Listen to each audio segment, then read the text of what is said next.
Selamat sore, salam sejahtera dalam kasih Tuhan Yesus Kristus. Oleh kemurahan Tuhan, kita boleh ada di dalam rumah Tuhan, boleh menikmati kasih, dan boleh menikmati kebersamaan. Lebih di tengah-tengah kita ada di dalam ibadah doa saat hari ini. Sebab mesbah itu adalah salah satu yang diukur pada waktu Tuhan memberikan tugas untuk mengukur bait suci Allah. Kita telah membaca tadi malam dan hari ini, saat ini kita masih akan membaca bagian-bagian ini. Saya kira pada waktu kita dengan penuh kerinduan, maka Tuhan pun akan menjawab setiap seruan kita kepada Tuhan. Apalagi kalau hidup saya dan saudara adalah hidup yang sungguh-sungguh masuk di dalam ukuran yang ditetapkan oleh Tuhan. Sebab Tuhan tidak akan pernah meninggalkan setiap orang kepunyaannya. Kalaupun itu diizinkan oleh Tuhan terjadi, maka itu bukan untuk menghancurkan, tetapi untuk menimbulkan kualitas iman daripada orang-orang milik Allah itu. Dan kita telah banyak mendengarkan, bahkan kita telah banyak membaca di dalam Alkitab. Kita telah banyak melihat contoh-contoh yang terjadi, dan kita seringkali merasakan mujizat Tuhan yang boleh kita rasakan di tengah-tengah kehidupan kita. Lalu kemudian kita mengatakan, oleh kemurahan Tuhan, kita pun boleh ada sampai hari ini. Dan kita akan membaca sebelum kita datang kepada Tuhan di dalam Wahyu pada pasalnya yang ke-11. Wahyu pada pasalnya yang ke-11. Seperti yang telah kita membaca tadi malam dari ayat 1 sampai ayatnya yang kedua. Kita akan baca sampai ayat yang kedua saja. Dan ini adalah pergumulan. Ini adalah pergumulan yang Tuhan izinkan bagi setiap umat Tuhan. Diizinkan sesuatu, semuanya ini terjadi supaya kualitas iman itu bisa ditemukan dan bisa didapati oleh Tuhan. Ayat 1, kemudian diberikanlah kepadaku sebatang bulu seperti tongkat pengukur rupanya, dengan kata-kata yang berikut, bangunlah dan ukurlah bait suci Allah dan mesbah dan mereka yang beribadah di dalamnya.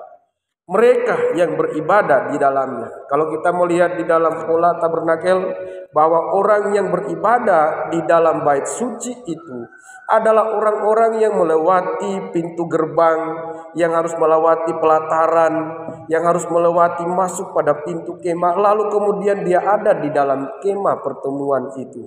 Sehingga ada ayat mengatakan, kumasuki gerbangnya dengan hati bersyukur, halamannya dengan puji-pujian. Setiap orang yang masuk di dalam, katakanlah orang yang beribadah di dalam ini, sebenarnya adalah orang-orang yang berjalan, orang-orang yang mulai masuk dari bagaimana dia mengenal Kristus itu sendiri. Tapi kita akan baca lagi ayat yang kedua. Tetapi kecualikan pelataran bait suci yang di sebelah luar, janganlah engkau mengukurnya, karena ia telah diberikan kepada bangsa-bangsa lain, dan mereka akan menginjak-injak kota suci 42 bulan lamanya. Masa kesukaran itu, masa kesesakan, bagaimana pelataran bait suci yang di sebelah luar itu diberikan kepada bangsa-bangsa lain, ada di dalam keadaan yang menekan. Bangsa lain itu menekan, bahkan menginjak-injak, seperti digambarkan bahwa keadaan yang diinjak-injak itu bahkan sampai tenggelam ke dalam tanah, sampai tertutupi oleh debu, banyak pengertiannya. Sampai ada dalam keadaan yang seperti Yesus digambarkan, rupanya tidak seperti manusia lagi. Seperti itu kira-kira keadaan diinjak-injak. Kalau hanya direndahkan, kalau hanya dicueki, hanya karena tidak dihiraukan, tidak dipandang, maka itu saya kira masih lebih ringan dibandingkan dengan keadaan ini, diinjak-injak oleh bangsa-bangsa lain. Dan di sanalah letaknya pergumulan itu.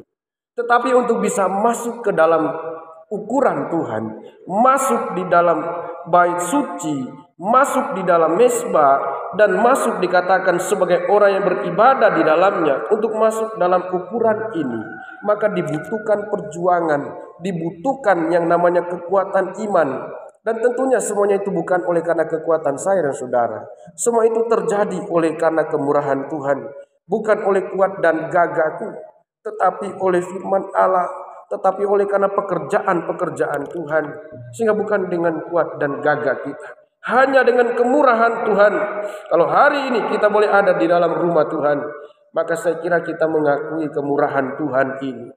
Dan orang-orang yang ada di bawah, orang-orang yang ada dalam ukuran ini, sekali lagi saya akan bacakan ayat 1. Kemudian diberikanlah kepadaku sebatang bulu seperti tongkat pengukur rupanya, dengan kata-kata yang berikut, bangunlah dan ukurlah bait suci Allah dan mezbah dan mereka yang beribadah di dalamnya. Pada waktu bait suci itu diukur oleh Tuhan, pada waktu mezbah itu diukur, juga diukur orang-orang yang beribadah di dalamnya. Orang-orang yang mengalami kekuatan daripada Tuhan, orang-orang yang telah melewati proses yang terjadi, sehingga mereka ada di dalam ukuran. Sebab ukuran ini adalah ukuran Kristus, bukan ukuran manusia kita. Kalau ukuran manusia kita seringkali mengukur manusia satu dengan manusia lain. Tapi ukuran ini adalah ukuran Kristus. Bagaimana ukuran Kristus itu? Adalah ukuran orang-orang yang dibebaskan oleh Tuhan, orang-orang yang diluputkan oleh Tuhan. Dan orang-orang yang diluputkan oleh Tuhan itu adalah orang-orang yang mengerti, orang yang mengenal akan Tuhan. Tidak terlalu panjang, tapi kita akan membaca bagaimana ukuran Kristus itu. Efesus pada pasalnya yang keempat, Efesus pada pasal 4 ayatnya yang ke-7. Efesus pasal 4 ayatnya yang ke-7. Tetapi kepada kita masing-masing telah dianugerahkan kasih karunia menurut ukuran pemberian Kristus. Jadi kalau hari ini saya dan saudara hidup oleh kasih karunia, hidup oleh kemurahan Tuhan, maka itu dianugerahkan menurut ukuran pemberian Kristus.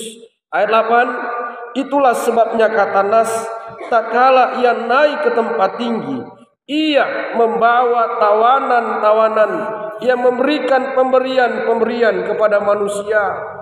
Tawanan-tawanan ini berbicara banyak. Bisa terjadi tawanan-tawanan yang dibebaskan. Bisa terjadi ini adalah tawanan-tawanan roh yang dibawa oleh Tuhan untuk kemudian dipakai, dilepaskan dan kemudian dipakai oleh Tuhan.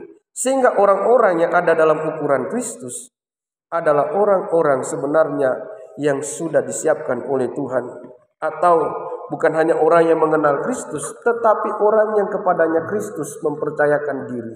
Pada waktu Yesus naik dalam kemuliaan digambarkan, pada waktu ia naik ini ada orang-orang di bawah, orang-orang yang ada di dalam ukuran Kristus, ukuran yang diberikan oleh Kristus. Sehingga bukan ukuran manusia, bukan ukuran saya, bukan ukuran siapapun, tapi ukuran Kristus.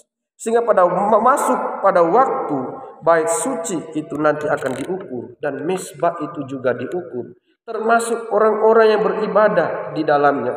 Kalau kita membaca di dalam Wahyu, kitab Wahyu pada pasalnya yang ke-6, di sana ada 6 meterai pertama dibuka. Ada 7 meterai dan ada 6 meterai pertama yang dibuka. Yang 1 meterai pertama, kedua, ketiga, keempat itu menampakkan para penunggang kuda. Tetapi pada meterai yang ke-5 kita akan membaca ayatnya yang ke-9. Dan meterai ini adalah meterai yang terjadi justru pada waktu hari-hari terakhir ini. Ada waktu atau waktu akhir zaman, waktu menjelang kedatangan Tuhan, waktu menjelang kedatangan Tuhan, dan dipersiapkannya orang-orang yang akan diselamatkan ini. Kita tidak akan baca dari meterai yang pertama, kita akan baca dari ayat 9.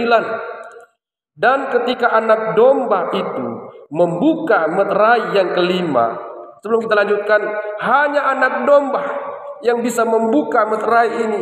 Tidak ada seorang pun, baik yang ada di sorga maupun yang ada di bumi atau yang di bawah bumi. Kita baca dulu ayat yang ketiga pasal yang kelima. Tetapi tidak ada seorang pun yang di sorga atau yang di bumi atau yang di bawah bumi yang dapat membuka gulungan kitab itu atau yang dapat melihat sebelah dalamnya. Lalu kemudian menangislah pada waktu itu. Lalu tidak ada orang yang bisa membuka, tapi ada suara mengatakan, suara malaikat, anak domba itu. Kenapa? Karena ia telah ditebus. Oleh sebab itu kita lanjutkan ayat yang ke-9. Dan ketika anak domba itu membuka meterai yang kelima, aku melihat di bawah mezbah jiwa-jiwa mereka yang telah dibunuh oleh karena firman Allah dan oleh karena kesaksian yang mereka miliki. Orang-orang yang telah dibunuh oleh karena firman Allah. Tadi malam kita telah banyak mendengarkan ini. Bagaimana dua saksi Allah ini harus menyaksikan, harus melakukan tugas kepercayaan Tuhan. Lalu setelah mereka menyelesaikan tugas itu, mereka akan diperangi, mereka akan dikalahkan, bahkan mereka akan dibunuh. Oleh sebab itu saksi-saksi Allah ini sebenarnya adalah gambaran daripada umat Tuhan atau pelayan-pelayan Tuhan yang sudah harus ada hari-hari terakhir ini dalam kekuatan Tuhan sampai mereka berakhir di bawah mezbah ini. Ayatnya yang ke-9 sekali lagi. Dan ketika anak domba itu membuka meterai yang kelima, aku melihat di bawah mezbah jiwa-jiwa mereka yang telah dibunuh oleh karena firman Allah dan oleh karena kesaksian yang mereka miliki. Dan mereka berseru dengan suara nyaring, katanya, berapa lamakah lagi, ya penguasa yang kudus dan benar, engkau tidak menghakimi dan tidak membalaskan darah kami kepada mereka yang diam di bumi. Mereka yang ada di bawah mezbah atau jiwa-jiwa mereka di bawah mezbah yang telah melakukan pekerjaan pelayanan itu, yang telah melakukan memberitakan kesaksian Yesus itu, ada di bawah mezbah. Dan betapapun di dalam keadaan seperti ini, betapa mereka merindukan, kapan, berapa lama lagi ya penguasa yang kudus, engkau tidak menghakimi dan tidak membalaskan darah kami. Seringkali umat Tuhan mengatakan, bahkan saya pun sendiri mengatakan, kenapa Tuhan, berapa lama lagi engkau izinkan hal ini terjadi? Lalu sepertinya tidak ada jawaban doa yang kita dapatkan, sepertinya kita dibiarkan. Sepertinya pada waktu saya menyelesaikan pekerjaan Tuhan, setelah saya melayani dengan segenap kerinduan, dengan segenap hati saya, lalu sepertinya tidak ada jawaban doa, sepertinya tidak ada pembelaan, dibiarkan itu. Tetapi ada satu hal yang pasti, bahwa mereka ini ada di bawah mezbah. Seberapa pentingnya di bawah mezbah ini, seberapa lamanya, seberapa tahannya, seberapa kuatkah kita terus bertahan ada di bawah mezbah. Mezbah ini berbicara soal bagaimana kita menyerah kepada Tuhan, bagaimana persembahan kita kepada Tuhan. Hidup, persembahan yang hidup, yang kudus dan yang berkenan. Pada waktu saya menyelesaikan pelayanan saya, lalu kemudian tidak ada jawaban doa yang saya dapatkan, seringkali banyak orang kecewa, banyak orang yang meninggalkan Tuhan, banyak orang yang meninggalkan pekerjaan Tuhan itu. Banyak orang yang tidak tahan terus ada di bawah mezbah. Mezbah ini adalah di atasnya ada dupa yang naik di hadapan Tuhan. Di atasnya ada persembahan yang naik di hadapan Tuhan. Bisakah kita tahan sampai waktu yang tidak ditetapkan? Sampai mereka pun berkata, berseru dengan suara nyaring. Bukan hanya dengan suara pelan mereka berseru, artinya dengan segenap kerinduan, dengan segenap hati mereka berseru. Dengan suara nyaring mereka berkata, berapa lamakah lagi, ya penguasa yang kudus dan benar, engkau tidak menghakimi dan tidak membalaskan darah kami kepada mereka yang diam di bumi. Seringkali umat Tuhan ada dalam pergumulan ini. Kita melakukan pekerjaan Tuhan, lalu yang datang itu bukan jawaban doa, malah pergumulan dan terus pergumulan. Dan kepada jemaat Tuhan di sana saya berkata, mari kita bertahan di dalam setiap apa yang Tuhan izinkan bagi kita. Sebab berbicara mengenai umat Tuhan, kalau Tuhan tidak izinkan, selai rambut di kepala pun tidak akan jatuh, tidak akan gugur kalau Tuhan tidak izinkan. Oleh sebab itu bertahan di dalam proses yang Tuhan kerjakan. Dan sekarang proses itu ada di bawah mezbah. ada di bawah mesbah hati yang rindu, hati yang sungguh-sungguh melayani Tuhan, hati yang sungguh-sungguh dipersembahkan kepada Tuhan. Sudah sekian lama kita ada dalam pelayanan, bahkan kita katakan sudah selesai, tetapi kita masih harus dituntut ada di dalam penyerahan sepenuh kepada Tuhan. Dan penyerahan itu bukan hanya penyerahan yang asal-asalan, tapi serahkanlah tubuhmu menjadi persembahan yang hidup, yang kudus dan yang berkenan kepada Tuhan. Terkadang pada waktu kita lama dan terus lama kita melakukan itu, seringkali persembahan kita tidak suci, tidak kudus, tidak berkenan lagi kepada Tuhan, hanya sekedar. Bahkan dalam Maliaki mengatakan, dan kamu menyangka meja Tuhan itu boleh dihinakan. Dengan cara apa kami menghinakan meja Tuhan? Dengan menyangka boleh membawa persembahan yang najis, dengan boleh membawa persembahan yang timpang di hadapan Tuhan. Dan itu menjadi koreksi bagi kami, bagi kita semua. Seringkali karena kita telah lama dalam pelayanan ini, seringkali yang kita kerjakan itu tidak sepenuh hati, malah kita kerjakan setengah-setengah. Dan saya percaya Tuhan mengenal hati. Memang Tuhan mengenal hati. Dan oleh sebab itu, mari terus kita bertahan di bawah mesbah ini. Sebab begitu besarnya perhatian Tuhan. Walaupun mungkin sekarang kita belum dapatkan jawabannya, tetapi Dia tidak akan pernah melupakan. Bahkan kepada bangsa Israel dikatakan, engkau ada di ruang mataku. Engkau ada di ruang mataku. Kalau dunia saja mengatakan, pada waktu makan ada di mataku, pada waktu tidur itu masih terbayang-bayang. Kalau Tuhan mengatakan ada di ruang mata. Ayatnya ke-11, dan kepada mereka masing-masing diberikan sehelai jubah putih, dan kepada mereka dikatakan bahwa mereka harus beristirahat sedikit waktu lagi, hingga genap jumlah kawan-kawan pelayan dan saudara-saudara mereka yang akan dibunuh sama seperti mereka. Mereka diberikan penghiburan sedikit waktu lagi, bahkan diberikan sehelai jubah putih. Diberikan sehelai jubah putih yang harus mereka pakai. Dan ini sebenarnya adalah pakaian yang diberikan oleh Tuhan. Sehelai jubah putih, kalau ini dikaitkan dengan bagaimana pakaian daripada mempelai itu, lenan putih yang berkilau-kilauan. Sementara kita menunggu proses yang Tuhan kerjakan, sementara Tuhan memberikan bagi kita sehelai jubah putih, supaya dalam proses yang kita jalani itu, kita jalani proses itu sebagai umat pilihan Allah, kita jalani proses itu sebagai calon pengantin wanita, mempelai wanita Tuhan. Sehingga dalam kita menantikan kedatangan Tuhan, kita tidak mengisinya dengan yang lain, tapi kita mengisi hari-hari kita. Saya percaya kalau diberikan gambaran pengantin perempuan dan pengantin laki-laki di dalam Kidung Agung, antara mempelai laki-laki dan mempelai perempuan itu ada saling memuji. Pada waktu kita menunggu proses yang dikerjakan oleh Tuhan, ada baiknya kalau kita saling memuji antara mempelai wanita, itulah sidang jemaat Tuhan, dan mempelai laki-laki, itulah Kristus. Sehingga kalau kita mengisi hari-hari kita dengan pujian kepada Tuhan, kita mengisi hari-hari kita walaupun dalam pergumulan, walaupun dalam tantangan yang kita hadapi, tapi tetap naik pujian, kita tetap mengagungkan Dia sebagai mempelai wanita, sebagai mempelai laki-laki, maka saya percaya tidak terasa waktu itu. Bahkan kalau kita membaca lagi di Kidung Agung, betapa berbahagianya keadaan itu. Betapa berbahagianya. Sehingga penghiburan yang diberikan oleh Tuhan, pada waktu mereka berkata, berapa lama lagi ya penguasa yang kudus dan benar, engkau tidak menghakimi dan tidak membalaskan darah kami kepada mereka yang diam di bumi. Tuhan tahu benar bagaimana kekuatan kita sebagai manusia menghadapi tekanan, menghadapi tantangan, menghadapi ujian.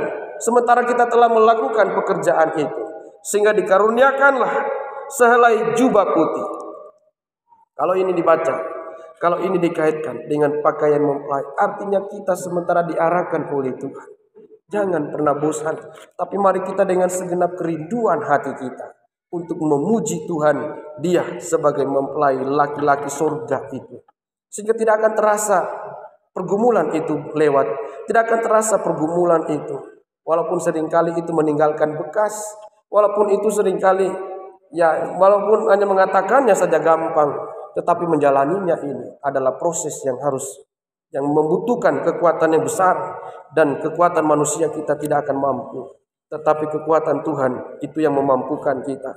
Tetapi walaupun demikian, Tuhan tidak pernah membiarkan umat Tuhan. Walaupun demikian, walaupun Dia sudah memberikan penghiburan, tetapi Tuhan tidak akan pernah meninggalkan, tidak pernah membiarkan, bahkan tidak pernah melupakan. Walaupun memang ada ayat mengatakan seketika lamanya, sepertinya dilupakan, tetapi sebenarnya aku tidak akan pernah melupakan kamu. Kita membaca di dalam Wahyu pasal 8. Di sana ada meterai yang ketujuh.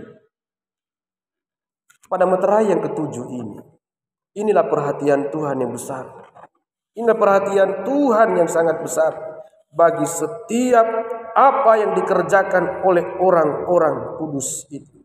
Orang-orang yang telah menyelesaikan pekerjaan pelayanan itu.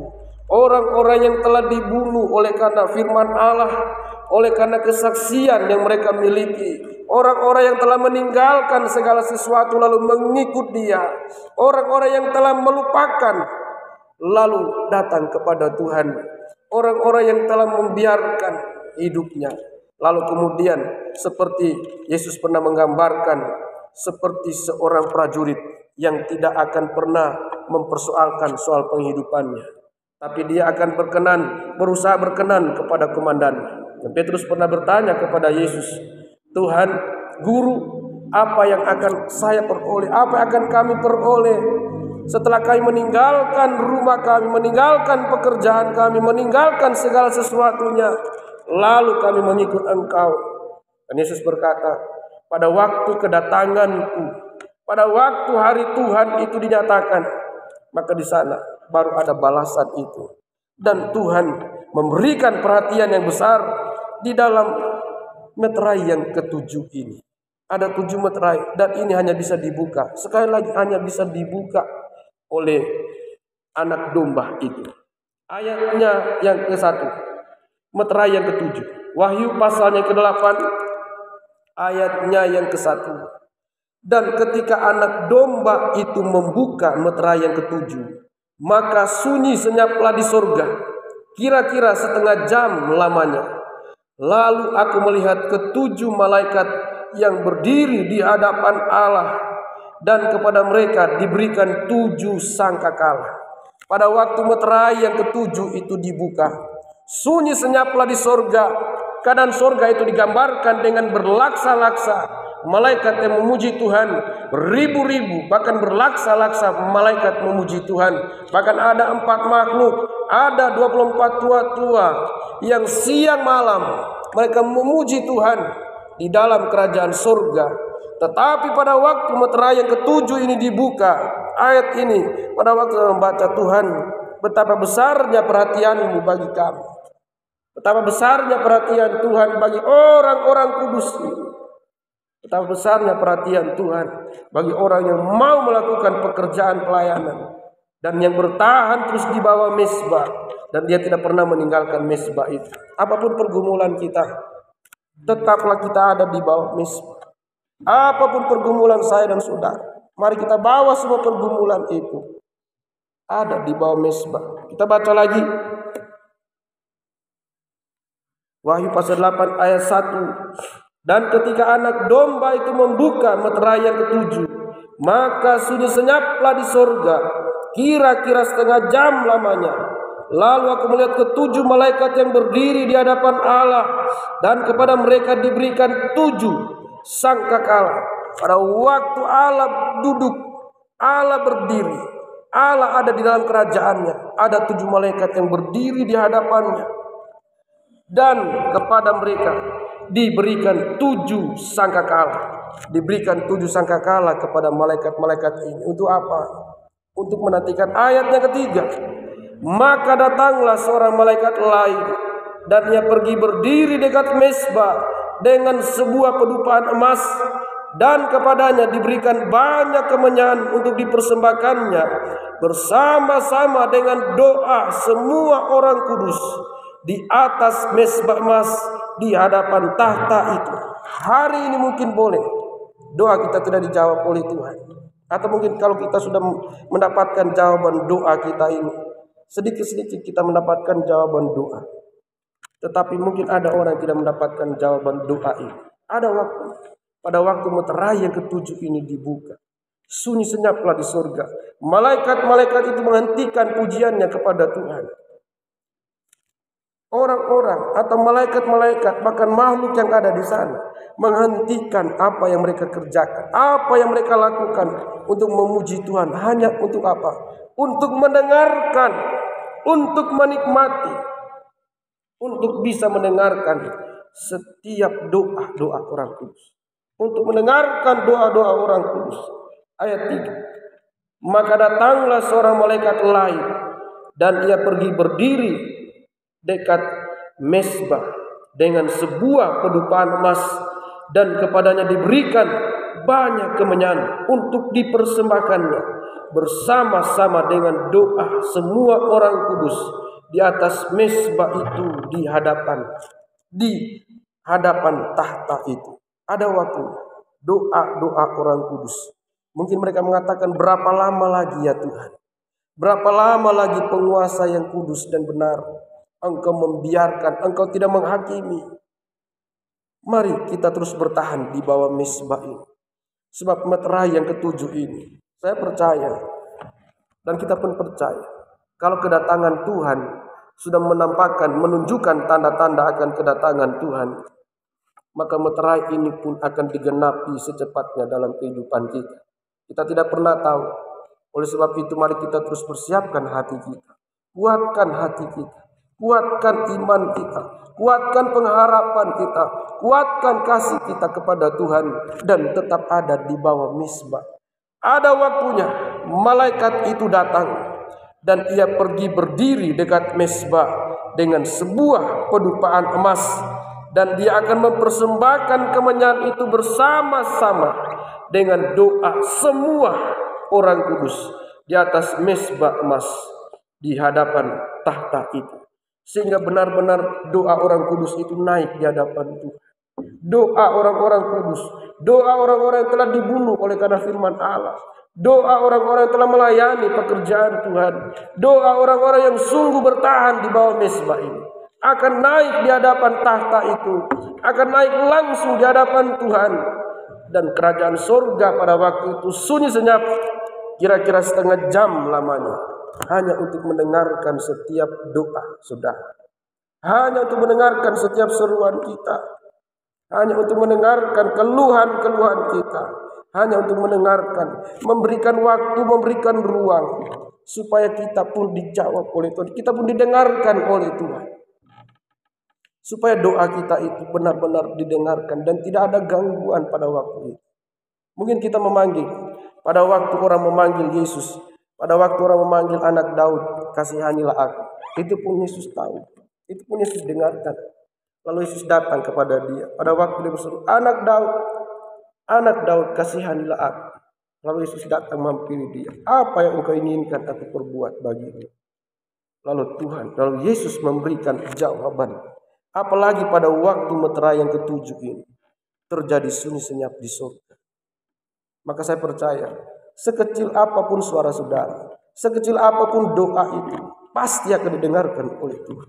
Pasti akan didengarkan oleh Tuhan. Dan Tuhan tidak akan pernah membiarkan itu. Janganlah berhenti berdoa. Jangan kita berhenti ada di bawah mezbah. Jangan kita berhenti menyerah kepada Tuhan. Kalau mungkin hari ini kita punya ancang-ancang untuk meninggalkan mezbah itu, mari urungkan niat saudara. Saya pernah berpikir dalam hati saya, kalau memang Tuhan tidak mengutus saya, maka saya tidak akan berjalan. Saya pernah berdoa seperti itu. Pada waktu saya membaca ayat ini, saya minta ampun kepada Tuhan. Tuhan, ampuni saya. Jika hari ini saya mendapatkan firman ini dalam hidup saya, maka Tuhan yang tahu segala pergumulan saya. Dan Tuhan tahu pergumulan kita. Dan Tuhan tahu apa yang pernah timbul di dalam hati kita pada waktu sunyi senyap di surga itu. Sekecil apapun doa kita. Mungkin orang mengatakan doa yang tidak penting pun pasti akan dijawab oleh Tuhan. Malaikat meninggalkan dulu aktivitas mereka untuk memuji Tuhan, hanya untuk mendengarkan ini. Dan satu hal lagi, doa orang-orang kudus ini. Berapa lama lagi, ya penguasa yang kudus, engkau membiarkan dan tidak menghakimi orang-orang yang ada di bumi. Ayatnya yang kelima. Lalu malaikat itu mengambil pedupaan itu, mengisinya dengan api dari mezbah. Pedupaan yang tadinya itu dipersembahkan di hadapan Tuhan dengan doa-doa orang kudus. Lalu pedupaan itu diambil, mengisinya dengan api dari mezbah dan melemparkannya ke bumi. Maka meledaklah bunyi guru disertai halilintar dan gempa bumi. Ini adalah pembalasan yang Tuhan sudah siapkan. Ini adalah pembalasan yang sudah Tuhan siapkan kepada orang-orang yang diam di bumi. Seperti keluhan mereka tadi, berapa lama lagi, ya penguasa yang kudus dan benar, engkau tidak menghakimi dan tidak membalaskan darah kami kepada mereka yang diam di bumi. Ada waktunya. Apa yang orang bumi itu atau orang dunia itu lakukan untuk menghimpit orang-orang benar, ada waktunya orang-orang yang menekan orang-orang benar itu akan dibalaskan oleh Tuhan. Tetapi terlebih dahulu doa kita dijawab oleh Tuhan. Pembalasan itu adalah hak Tuhan, sehingga kita tidak berhak untuk membalas. Kalau engkau dicaci maki, biarkanlah engkau dicaci maki. Kalau pipimu yang satu ditampar, berikanlah pipimu yang lain. Dan ini tidak mudah. Tetapi Tuhan sementara mengarahkan kita. Tuhan sementara membuat kita menunggu, sabar menunggu. Ada waktu pembalasan Tuhan. Lalu malaikat itu mengambil pedupaan itu, mengisinya dengan api dari mezbah dan melemparkannya ke bumi. Maka meledaklah bunyi guru disertai halilintar dan gempa bumi. Dan ini adalah pembalasan Tuhan. Sehingga ada waktunya orang-orang benar itu akan melihat musuh-musuh mereka tersungkur di bawah kaki mereka. Kita tidak melihat itu, tapi yang kita lihat hari ini, bagaimana hidup kita ditolong, dan hari ini kita masih ada dalam rumah Tuhan. Hari ini kita masih ada di bawah mezbah. Kita bersyukur untuk itu. Untuk nanti mungkin musuh kita nanti kita lihat tersungkur di bawah kaki kita, itu urusan Tuhan. Tapi janji Tuhan itu pasti, bahwa satu waktu kita akan melihat musuh kita tersungkur di bawah kaki. Bukan supaya kita menjadi sombong, tidak. Tetapi karena supaya kita tahu bahwa Tuhan itu begitu memperhatikan saya dan saudara. Kalau hari ini kita dikuatkan oleh Tuhan, oleh kasih karunia Tuhan, kita ada dalam rumah Tuhan, maka tetaplah ada di dalam rumah Tuhan. Ada banyak mujizat-mujizat yang terjadi. Ada banyak penghiburan-penghiburan yang Tuhan kerjakan. Ada banyak yang Tuhan berikan untuk menghibur kita. Sehingga kita tidak akan pernah lari. Sekali lagi, kalau kita punya hati, kita punya keinginan untuk menjauh dari mezbah Tuhan, mari kita urungkan itu. Kalau perlu bukan kita hanya urungkan, kita minta ampun kepada Tuhan. Kita minta ampun kepada Tuhan. Sebab Tuhan sudah mempersiapkan dengan baik apa yang akan Dia berikan kepada setiap umat Tuhan. Setiap orang yang sungguh-sungguh membawa hidupnya sebagai orang kudus di hadapan Tuhan. Orang yang menyelesaikan pekerjaan Tuhan, apalagi kalau sampai dibunuh. Apalagi kalau sampai dibunuh. Ya semoga nanti ke depan kita akan terus dikuatkan oleh Tuhan. Tetapi satu yang pasti bagi kita hari ini, di saat kita ada di kaki Tuhan, kita ada di bawah mezbah ini, mari kita tempatkan hidup kita sebagai orang-orang yang benar-benar bersyukur dan orang-orang yang benar-benar mengharapkan Tuhan. Ada waktunya. Bahkan surga itu pun akan menjadi sunyi sepi, sunyi senyap hanya untuk mendengarkan doa saudara. Ya mungkin hari ini kita tidak pernah tahu kapan surga itu sunyi senyap, tapi yang pasti bahwa Tuhan begitu memperhatikan kita. Dan saat ini mari kita akan mengambil tempat, kita akan mengambil sikap untuk kita menyembah Tuhan. Mari saya undang pemain musik, kita sama-sama mempersiapkan hati kita. Sama-sama mempersiapkan hidup kita. Karena Tuhan itu tidak akan pernah membiarkan kita. Bahkan pada waktu kita mungkin merasa, kita mungkin mengira bahwa tidak ada perhatian Tuhan. Tetapi justru di sanalah Tuhan sudah mempersiapkan segala sesuatunya bagi kita. Bahkan apa yang tidak pernah kita pikirkan, itu yang Tuhan sediakan bagi kita. Bukan hanya berkatnya, bukan hanya hal-hal yang menyangkut materi, tetapi perhatian Tuhan itu adalah berkat yang terbesar bagi kita. Haleluya. Mari kita angkat satu pujian.